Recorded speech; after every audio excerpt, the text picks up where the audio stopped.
10 पैकी 4 जणांनाच फक्त व्हेज कटलेट खायला आवडतं. ती 4 जणं तर खातीलच, पण उरलेल्या 6 जणांनीही एकदा ट्राय करून बघा. एकतर व्हेज कटलेट करायलाही खूप इझी असतं. फक्त टाईम कशात लागतो तर भाज्या चिरा आणि बटाटे उकडा. पण जर घरात भाज्या असूनही तुम्हाला कंटाळा आला असेल चिरायचा तर थोड्याशा घेतल्या तरी चालतील.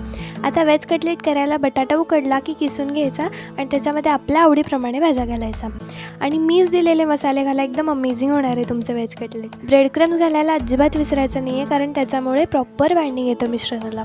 आता कुठल्याही शेपमध्ये कटलेट्स बनवून घ्या, शेवटी ते पोटातच जाणार आहेत. आता सगळे कटलेट्स बनवून झाले की काय करायचं, कॉर्नफ्लॉवर मैद्याची स्लरी करायची आणि कटलेट्स त्याच्यामध्ये डिप करायचे आणि ब्रेड क्रम्समध्ये कोट करायचे. सगळे कटलेट्स जे आहेत ते ब्रेड क्रम्समध्ये कोट करून झाले की फ्रीझरमध्ये ठेवायचे सेट होण्यासाठी. छान सेट झाले की तळायचे कटलेट्स खूप टेस्टी लागतात. ज्याला आवडत नव्हते ना त्याला पण आवडायला लागतील. माझ्यासाठी एकदा ट्राय करून बघा, घरातल्या सगळ्यांना आवडतील कटलेट्स.